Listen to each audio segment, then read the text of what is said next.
Hello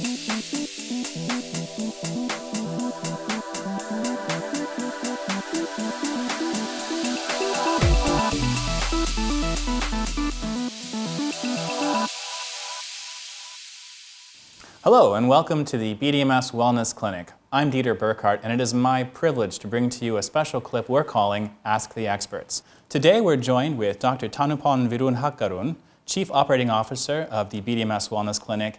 We're also joined today by Professor Jiří Dvořák, Medical Consultant for the BDMS Wellness Clinic. Today we're going to be talking about brain health, what supports it, and how do we improve it. Dr. Thanupon, your patients must come to you with this question often. What do you recommend for brain health? The most important thing in my opinion is the sleeping.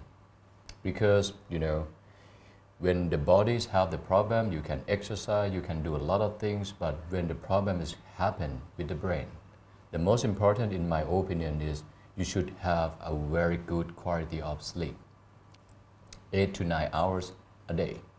And you should go to bed before midnight. The best time should be about 10 p.m. We hear a lot today about foods that are specifically good for the brain, brain foods they call them. Are there any recommendations that you have? Is there such a thing as brain food? When you have a very good sleep, that's the number one. Okay. Now the second is, what is the food that give you the benefit to your brain? You can select and you can choose for the fish oil, like the omega-3, omega-6. You can choose for the lecithin, improve the brain function.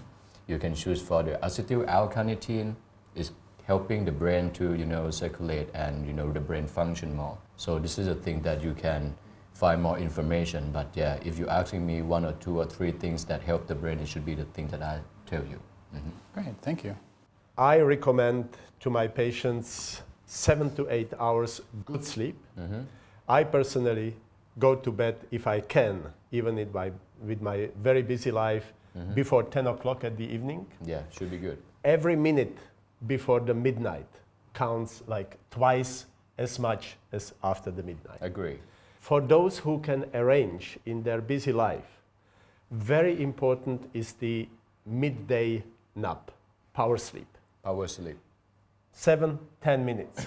And you can learn how to fall asleep within 1 or 2 minutes. If you can achieve that, it's like after the power sleep, you are fresh again. This is what I exercise throughout my life. Yeah. Even though when I travel a lot, I have jet lags and all that, you can compensate. That's the one. For the supplements, Yes. one of the scientists provided evidence that for the brain, and it's very interesting, that dark chocolate Dark chocolate. will support the brain function. Normally, we are not really supporting the sugary stuff and chocolates, but here, interesting that there are certain substances which are helping 10-15 grams a day. Okay. Because in my opinion, the dark chocolate have the ingredients called the serotonin. So the serotonin can change to the melatonin, and the melatonin make the brain sleep deeper. So that's why I agree with Professor Jiří also that, dark chocolate, make sure it's dark chocolate, not just 10% chocolate and 90% sugar. Okay, that's the recommendation. Still good Very news good that one. brain food can also be delicious food. Yeah.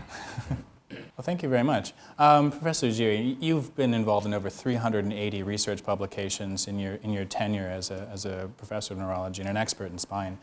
What links have you found between exercise and brain health? No doubt, there is a strong correlation between physical activity, exercise, and brain function. We experience that.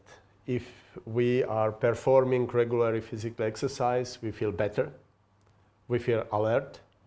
So we have assessed in a large studies on volunteers, even healthy volunteers in different ages, men and women, from childhood till aging population, and we compared those with regular physical exercise, like 15 minutes a day or twice a week, 45 minutes or 30 minutes, 3 times a week. And we looked after 3 months, what is the change? That even the children with regular physical activity will improve their learning abilities, their concentration. They will get better marks in the school. So that was the first very important findings. But not only for the children, for the adults and also the aging population. There are even a suggestion and starting to have an evidence that regular physical activity might delay the onset of degenerative process of the brain cells, which even if we hypothesize, might even have impact on the development of Alzheimer's disease. So there is hope, and we have to take it. So the evidence, we have at least a strong evidence from randomized clinical trials that the brain function improves with regular physical activity. And if you combine that with a good sleep, as Dr. Amp recommends, then you are best set for the future. I love this information also because my team, we read the papers and we research about this, and in my experience, the physical exercise, physical activity, everything that you've done in the daily routine could be delay the onset of the Alzheimer's disease for almost 10 years. So it's very important for the physical exercise, physical activity. Anything you can move is very important for your healthy bodies and mind. That's fantastic. And when you talk about improving your cognitive ability, we're talking about concentration? We talk about the concentration, we talk about the memory, we talk about the brain performance, and indirectly also the intellectual capacity. And this is for many people is so important, particularly when you are getting into the 6th, 7th, or even 8th life decades. So we have to prepare. And what we have also experienced, that it's never too late to start. I love this word. It's never too late to start. Never too late. Thank you, Dr. Thanapan. Thank you so much, Professor Jiří. Thank you all for joining us, and we hope to see you for our next round of Ask the Experts.